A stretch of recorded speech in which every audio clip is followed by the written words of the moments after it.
अब परमात्मा अपनी सच्चिदानंद घन की वाणी में 5वें वेद में कहते हैं, इस देही को देवालोचे तू नर क्यों उकलाता। जैसे कई व्यक्ति दुखी हो जाते हैं अपने प्रारब्ध के पापों से, संकट के ऊपर संकट, संकट के ऊपर संकट आ रहा है, तो वो क्या दुखी होकर के क्या धारणा करते हैं, हे भगवान आत्महत्या कर लो। इसके विषय में परमेश्वर अपनी वाणी में कहते हैं, इस देही को और देवता लोचे तू नर क्यों उकलाता। इस मनुष्य शरीर को तो देवता भी तरस रहे हैं जो तुझे प्राप्त हुआ है, और तू इससे क्यों उकलाता है, यानी इससे क्यों छक लिया। अब इससे दुखी होकर तू इसको नाश करने जा रहा है, इससे अच्छा कोई संत तलाश कर, भक्ति कर, पूर्ण संत की खोज कर। अब यहां इन जालिमों ने क्या जुल्म कर रखा है, ये नकली संतों ने, ये असली संत तक जाने नहीं देते। जगह जगह इन ठगों ने अपनी दुकानें खोल ली, ना इनको कह का पता, ना भगवान का पता, ना भक्ति का ज्ञान, और लंबे चौड़े आश्रम बना लिए और ऐसी मार्मिक बातें लिख दी। सचखंड की सड़क, वो तरह का जो सचखंड, सतलोक की सड़क माने सीधा रास्ता, पक्की, जिसमें कोई बाधा ना हो। तो श्रद्धालु तो फिर जाएगा भाई, जिसको रोग है, जिसको चाह है परमात्मा की, वहां जा फंसे नकलियां के पास। पूर्ण मोक्ष मार्ग इसी आश्रम में प्राप्त होता है। इस तरह के पता नहीं कितने संत बने हुए हैं। तो ये सबसे बड़ा काल का जाल है, ये नकली संतों का होना। तो कहने का भाव ये है कि देवता भी इस मानव शरीर को तरफ रहे होते हैं कि कभी मानव शरीर मिले, पूर्ण संत खोज करूं और भक्ति करूं। जैसे आप हाथी को देखते हो, हाथी ऐसे सिर मारता चलता है। अब हाथी को नेक्स्ट जीवन, अगला जीवन दिखाई देता है कि इसके बाद मैं के बनूंगा, गधा बनूंगा या कुत्ता बनूंगा या सुअर बनूंगा या मानव बनूंगा। तो सिर मारता चलता है। किस समय सिर मारता है? जब वो पकड़ दिया जाता है, जब वो किसी मनुष्य के काबू आ जाता है, उसके ऊपर बैठ के इतना लंबा छुरा लेकर, अंकुश लेकर बैठ जाता है, उसका सीधा ठोकर जट बकवाद करता है, तो तब वो सिर मारता चलता है। नो खड़ा खड़ा भी सिर मारता रहता है। अब वो ये सोचता है वह बड़ा फंसा, बहुत फंसा मैं, और जय इब का मनुष्य शरीर मिल गया तो पूर्ण संत की, पूर्ण परमात्मा की भक्ति करूंगा। पूर्ण संत की खोज करके और सही भक्ति करके अपना पीछा छुड़वाऊंगा।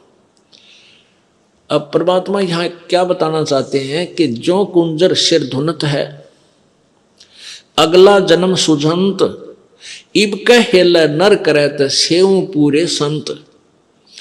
हाथी मन में सोच रहा होता है कि यदि अब की बार मनुष्य जीवन मुझे मिल गया तो पूरे संत की खोज करूंगा।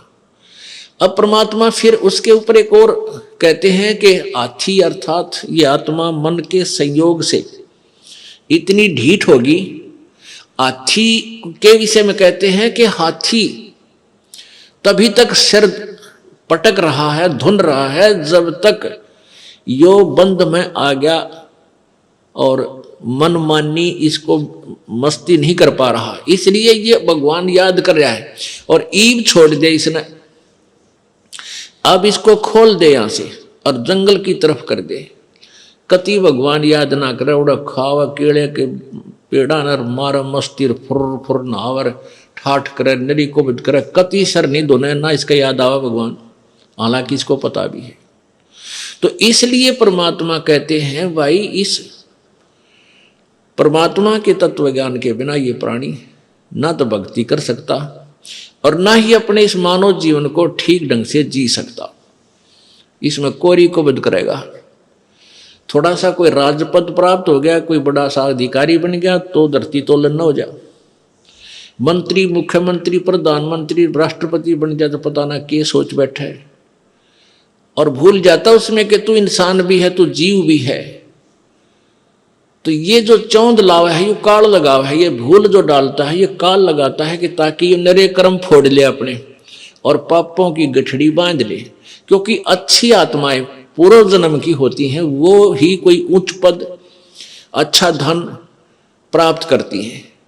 तो वो अच्छी आत्माओं से नरे पाप करवा कर उनको नीच आत्मा बनवा देगा। और जो दुखी हैं, वह तो पिछले जो गरीब हैं, रोगी कोडी हैं, वो तो पिछले जन्म के पहले ही पाप नरे इकट्ठे कर रखे। तो पुण्यात्माओं, तत्व ज्ञान से हमें ये जानकारी होगी कि पूर्ण संत हमें मिला है, उनसे हम भक्ति लेकर साधना, सत साधना करें और मर्यादा में रहेंगे तो हमारे पाप कर्मों से आने वाले प्रारब्ध के जो कष्ट हैं वो पाप भी कट के हमें सुख होगा। यानी आप पर आने वाली आपदाएं, संकट भी दूर होंगे, आप निर्धन भी नहीं रहोगे, आप धनी बन जाओगे। एक तो आप यहाँ के भौतिक सुख के, भौतिक धन के धनी बनोगे और आध्यात्मिक धन के भी आप धनी बनोगे। आप दोनों ही धनी इस परमात्मा की सत्य साधना से। कौन से परमात्मा की? उस पूर्ण ब्रह्म की। गीता जी अध्याय नंबर 15 के श्लोक नंबर 1 से 4 तक ये बताया गया है कि ये संसार रूपी एक उल्टा लटका हुआ वृक्ष जानो, और वृक्ष की ऊपर को जड़े मानो, ऊपर अर्श कुर्श पर, अर्श माने आसमान पर, कुर्श माने उसके कॉर्नर पर, आखिरी छोर पर, अर्श कुर्श पर श्वेत गुमज है। और जहां परमेश्वर का डेरा, जहां कबीर परमात्मा का डेरा स्थान सतलोक है, अरस यानी आसमान के अंतिम छोर पे, ऊपर में, कति चोटी में, सुन शिखर में, तो वहां परमात्मा रहता है सतलोक में। तो ऊपर को तो जड़ है, यानी वहां से तो सबकी उत्पत्ति हुई है, वहीं से ब्रह्म की उत्पत्ति, जो 21 ब्रह्मांड का मालिक है, ब्रह्मा विष्णु महेश का पिता है, जिसको काल ज्योति निरंजन भी कहते हैं, काल ब्रह्म भी बोलते हैं। और वहीं से परब्रह्म जो 7 संग ब्रह्मांड का स्वामी है, उसकी उत्पत्ति हुई है। अर्थात वो जड़ है, वो मूल है, मुख्य है, सबकी, सभी प्राणियों और सभी ब्रह्मांडों का रचनहार वही है। तो वो ऊपर को जड़ वाला, तो ये आदि पुरुष परमेश्वर यानी पूर्ण ब्रह्म रूपी तो जड़ समझो इस संसार रूपी वृक्ष की, और नीचे को ये तीनों गुण रूपी शाखा, रजगुण ब्रह्मा, सतगुण विष्णु, तमगुण शिव जी, ये शाखाएं हैं। बीच के जो और भाग हैं उनको काल ब्रह्म ने नहीं बोला गीता में। उसके लिए गीता जी अध्याय नंबर 4 के श्लोक नंबर 34 में बताया है कि वो तत्व ज्ञान जो अध्याय नंबर 4 के श्लोक 32 में जिसके विषय में लिखा है कि सच्चिदानंद घन की वाणी में वो लिखा हुआ है, विस्तार से कहा, उस तत्व ज्ञान को यानी कंप्लीट नॉलेज, उस पूर्ण संपूर्ण ज्ञान को किसी तत्वदर्शी संत से जाकर पूछ। उनको दंडोत प्रणाम करने से, कपट छोड़कर उनसे प्रसन्न करने से वो तत्वदर्शी संत तुझे उस परमात्म तत्व की, यानी और परमात्मा गीता ज्ञान दाता से कोई भिन्न है, उस पूर्ण ब्रह्म के बारे में जानकारी देंगे। उस तत्वदर्शी संत की पहचान बताई है 15वें अध्याय के प्रथम श्लोक में। उसमें बताया कि ऊपर को जड़ वाला, नीचे को तीनों गुण रूपी शाखा वाला, ये जो संसार रूपी वृक्ष के सारे पार्ट, सभी विभाग, जड़ कौन परमात्मा है, और तना कौन प्रभु है, डार कौन प्रभु है, और शाखा कौन है, ये विस्तार से जो जानकारी देगा स वेदविद, वह वेद के तात्पर्य को जानने वाला है, अर्थात वो तत्वदर्शी संत है।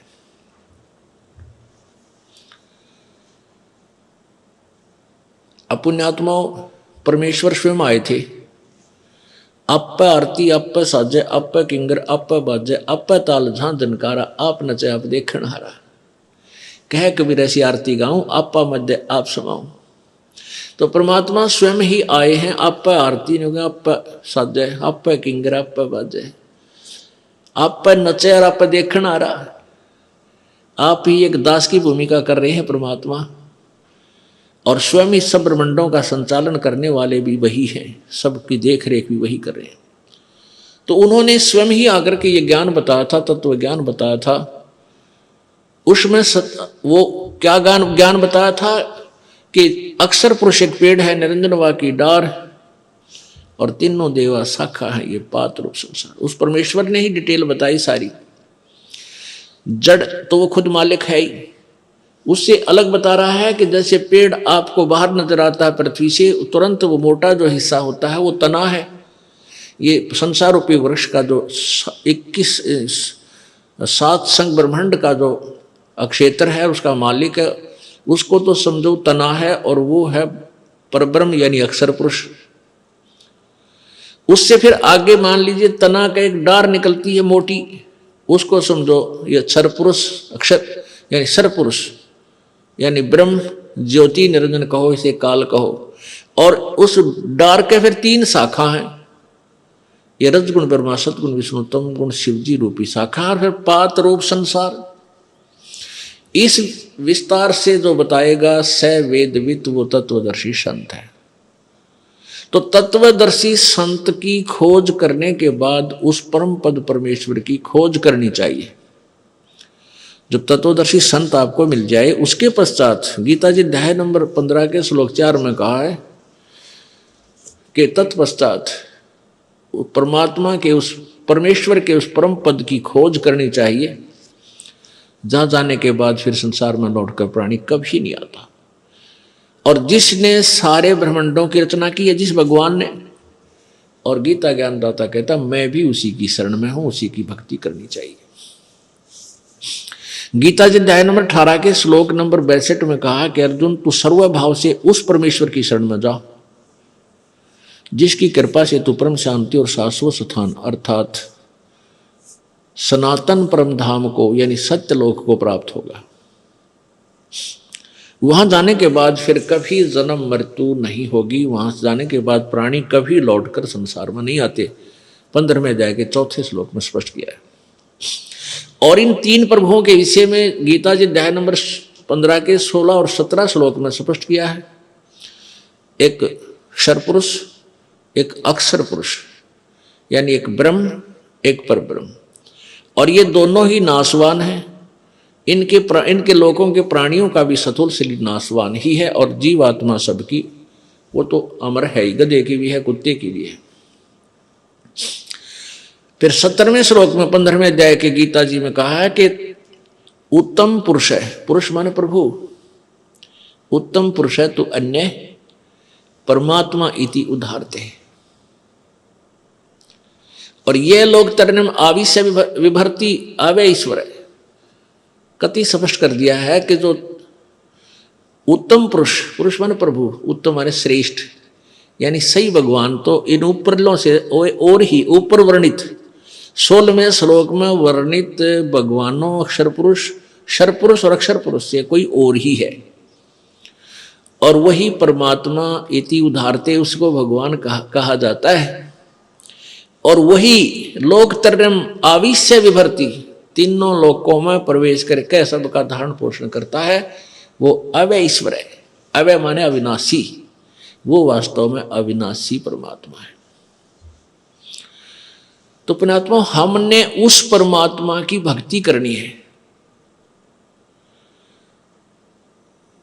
उसकी भक्ति करने से हम पाप जो हमारे प्रारब्ध में दुख हैं उनसे भी छुटकारा होगा।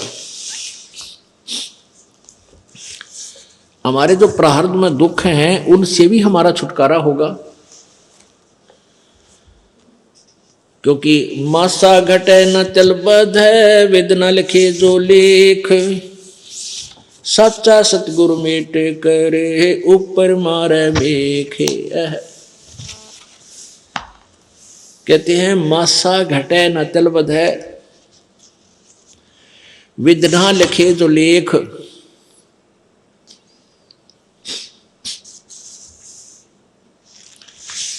और सच्चा सतगुरु मेट के ऊपर मार दे मेघ। आपके प्रारब्ध में जो भी लिख दिया गया है, आपका जो मनुष्य जीवन आपको प्राप्त है, इसमें जो कुछ भी लिखा गया है, इसमें कोई परिवर्तन नहीं हो सकता। मासा घटे न तल बधै, वेदना लिखे जो लेख। जो परमात्मा ने आपके भाग्य में लिख दिया उसमें कोई परिवर्तन नहीं हो सकता। कब तक? जब तक आप पूर्ण परमात्मा की भक्ति नहीं करोगे, परम संत की खोज नहीं करोगे, तब तक आपका प्रारब्ध का दुख, आपका संकट निवारण नहीं हो सकता। तो उसके लिए आपने संत की खोज करनी पड़ेगी, परम संत की। और परम संत हमें मिलेगा तभी हमारा छुटकारा होगा। पुण्यात्माओं, मानुष शरीर दुर्लभ है, मिले न बारंबार, और वही तरवर से पत्ता टूट जाइयो फिर नहीं लागे डार। इस सबसे पहले तो हमने इस मनुष्य जीवन की वैल्यू से, इसकी कीमत से परिचित होना चाहिए। ये कितना अनमोल है, ये कितना बहुमूल्य है। जब हम इसकी कीमत से परिचित होंगे तभी हम भक्ति कर पाएंगे। क्या बताते हैं कि कहता हूं कई जाते हूं, कहूं बजा के ढोले, श्वास जो खाली जात है ये 3 लोक का मोले। एक मानव शरीर का जो श्वास है, ये एक श्वास भी कहते 3 लोक के तुल्य। क्योंकि हम 3 लोक, वह हमारे लिए तो बहुत बहुत ज्यादा है। इसलिए परमात्मा ने हमें समझाने के लिए उदाहरण दिया है ये, कि जैसे एक गांव का सरपंच बन जाता है, उसको सैकड़ों हजारों आदमी, सरपंच साहब राम राम, सरपंच साहब नमस्ते, इतनी प्रभुता हो जाती है उस व्यक्ति की, और वो फूला नहीं समाता। और जब वो बन जाए एमएलए, कोई व्यक्ति एमएलए बन जाता है, कुछ क्षेत्र का मुखिया बन जाता है वो, उसको तो फिर न जाने कितने व्यक्ति, कर्मचारी, अधिकारी सारे सलूट मारे, फिर वो फूल जाता है। और एक बन जाए मुख्यमंत्री एक प्रांत का, फिर तो कहना है कि वो तो धरती पर पाए ना टेके। और बन जाओ प्रधानमंत्री एक टुकड़े का, एक देश का, छोटे से का या बड़े का, तो उसके माइंड की सोच है, वो तो 7वें आसमान पर घूमता है। फिर वो अपने आप को जीव नहीं समझता, क्योंकि उसके शब्द में, उसके वचन से ही ना जाने सबके में हिलता नजर आता है उसको। तो परमात्मा कहते हैं अगर पृथ्वी का एक राजा हो तो वो, उसकी कितनी प्रभुता होगी, उसके दिमाग में क्या सोच होगी, और उसकी कितनी वो अपनी वैल्यू समझता है। और ऐसे ऐसे पृथ्वी लोक, स्वर्ग लोक और पाताल लोक, इन तीनों का, तीनों की कीमत आप लगाओ कितनी होगी। और परमात्मा कहते हैं तुम्हारा मनुष्य जीवन का एक श्वास जब भक्ति बिना जाता है, सच्चे साधना बिना जाता है, तो इतनी कीमत है इसे एक श्वास के सिमरण की। अब इस कीमत को, इस मूल्य को केवल आप ही लगा सकोगे, अन्य व्यक्ति नहीं। क्योंकि आप सत्संग में आने से जौहरी बनोगे, लाल की परख करने लगोगे, तब आपको इसकी कीमत का अलग से पहचान होगी, तुरंत महसूस होगी। खास सत्य बात है। तो ऐसे महंगे मोल का एक सांस भी जावे और 3 लोक नहीं पटतरे क्यों धूल मिलावे। पटतरे माने बराबर नहीं। आप नित्यनियम में भी पढ़ते हो, अपने नित्यनियम के अंदर आपको बहुत कुछ विज्ञान है। विज्ञान माने तत्व ज्ञान है, विशेष ज्ञान है। अगर आप ये वीडियो YouTube पर देख रहे हैं तो हमारे चैनल को सब्सक्राइब करें और बेल आइकन को दबाना ना भूलें। अगर आप Facebook पर ये वीडियो देख रहे हैं तो हमारे पेज को लाइक करें।